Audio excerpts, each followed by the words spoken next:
If you're seeing hair everywhere, on your pillow, in the shower, on the floor, this video is for you.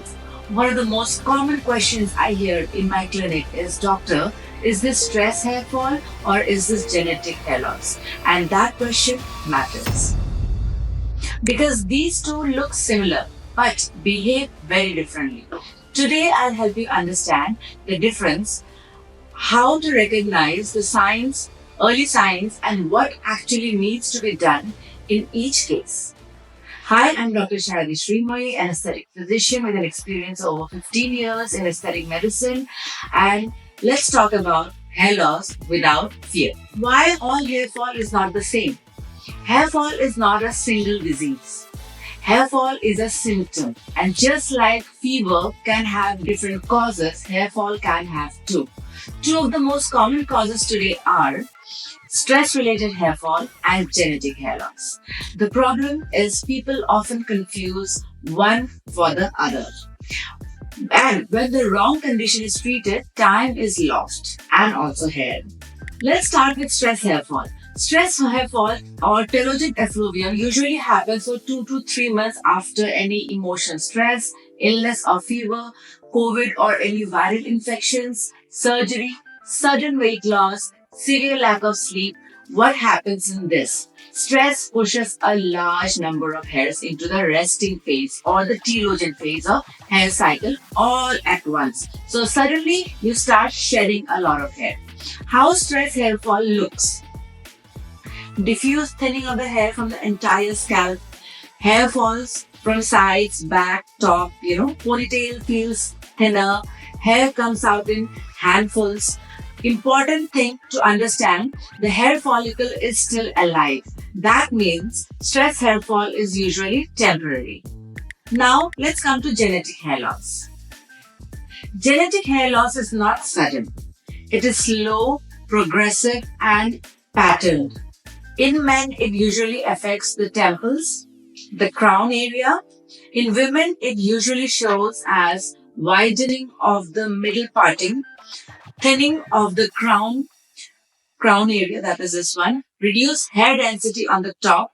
Unlike stress hair fall may be mild but does not grow back fully. Hair strands become thinner over time. This happens because hair follicles slowly shrink. Growth phase shortens. Each new hair is weaker, and genetic hair loss doesn't scream of, very loud hair fall. It whispers, so it creeps on you slowly. The key differences that you can notice is, here's how you can tell the difference. Stress hair fall, sudden onset, heavy shedding, entire scalp involved, trigger event for 2 to 3 months earlier. Hair regrows with time. Genetic hair loss, gradual thinning, specific areas are affected, family history is usually present, hair density keeps reducing, needs long-term management. One more important clue. If you see a lot of short, thin, regrowing hair, that is a good sign. It usually points towards stress hair fall. Why people panic unnecessarily? Here's what I see every day, very often in my clinic. Someone has stress hair fall, they panic. They assume it's permanent. They start aggressive treatments. Panic increases stress, stress increases hair fall. That becomes a vicious cycle. Hair responds best to calm, consistency, and correct diagnosis. What should actually be done? If hair fall is stress-related, identify the triggering factor. Improve sleep and nutrition. Support the scalp. Be patient. If hair loss is genetic, early intervention matters. Consistent treatment matters. Waiting makes recovery harder. And sometimes both exist together. Stress can unmask genetic hair loss. That's why professional evaluation is important. So let me leave you with this. Not all hair fall is permanent and not all hair loss is temporary.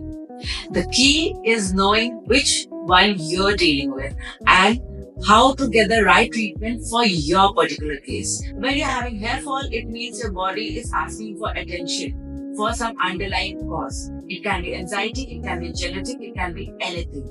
So because here we do not scare you with treatment, we guide you with understanding in this channel. So follow us for more so that you can understand hair fall better and how we can treat it in my upcoming videos.